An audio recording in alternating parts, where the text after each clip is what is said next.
అమ్మ మేడం గారు, ఈ కమిషనర్ గారు ఏంటంటే నూతనంగా తీసుకున్నటువంటి ఈ రేత్రిపూట శానిటేషన్ విధానం అనేది మన గుంటూరు కార్పొరేషన్లో బాగా నడుస్తూ ఉంది. ఏ మెయిన్ రోడ్లు చూసినా కూడా పరిశుభ్రతంగా అనేది కనిపిస్తూ ఉన్నాయి. అంటే తను తీసుకున్నటువంటి నిర్ణయాల వల్ల గుంటూరు కార్పొరేషన్ యొక్క రూపురేఖలు అనేవి మారుతూ ఉన్నాయి. ప్రజలకి ఏదైతే ఈ ఉమ్మడి కూటమి అభివృద్ధి ఫలాలు అనేది ఏ విధంగా అయితే చెప్పారో వాళ్ళు ఆచరణ రూపంలో అధికారులు కానీ ప్రభుత్వం కానీ చేయటం జరుగుతుంది. 200 మందికి వర్కర్స్కి ఈ రోజున పని కల్పిస్తున్నారంటే అది ప్రభుత్వము కమిషనర్ గారు తీసుకున్నటువంటి చొరవ. మన గుంటూరు కార్పొరేషన్ని నెంబర్ 1 పొజిషన్లో తీసుకురావాలని ఒక దృఢ నిశ్చయంతో కమిషనర్ గారు తీసుకున్నటువంటి మంచి విధానానికి ప్రజలు కూడా హర్షిస్తున్నారు.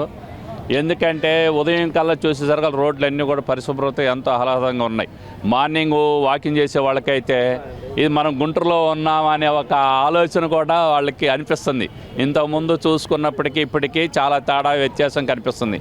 ఎందుకంటే ఉదయం వచ్చేసరికి పారిశుభ్రంగా రోడ్లన్నీ కూడా చాలా క్లీన్గా స్వచ్ఛంగా ఉండేసరికి ఎంతో మార్పు అనేది కమిషనర్ గారి నిర్ణయం వల్ల బాగా ప్రజలు చెప్పుకుంటున్నారు.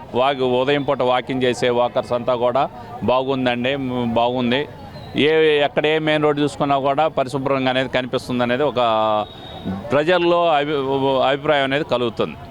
అలానే కమిషనర్ గారు కూడా మరికొన్ని ఇంకా నిర్ణయాలు తీసుకొని ఈ నగరాన్ని అభివృద్ధి పదంలో పయనించాలని చెప్పేసి వారికి కావాల్సినటువంటి సహాయ సహకారాలు గవర్నమెంట్ తరఫున అన్ని విధాలుగా ఉమ్మడి కూటమి అన్ని విధాలుగా కూడా వాళ్ళకి చేస్తుంది. కావాల్సినటువంటి ఆర్థిక వనరులు కూడా నూతనంగా మేయర్ కూడా ఎన్నుకోబడినారు. మేయర్ గారు కమిషనర్ గారు ఇద్దరు సమన్వయంతో రాబోయే ఎలక్షన్ మూమెంట్కి ఈ కార్పొరేషన్లోనే ఒక నూతన ఒరవడి అనేది గత ప్రభుత్వానికి ఈ ప్రభుత్వానికి తేడా అనేది తెలుస్తుంది. ప్రజలు కూడా ఏంటంటే ఏదైతే అభివృద్ధి పదంలో ముందుకు వెళ్తూ ఉంటారో అటువంటి ప్రభుత్వానికి ప్రజల యొక్క మన్ననలు కానీ ప్రోత్సాహం కానీ ఎప్పుడు కూడా ఉంటుందని చెప్పేసి కోరుకుంటున్నాను.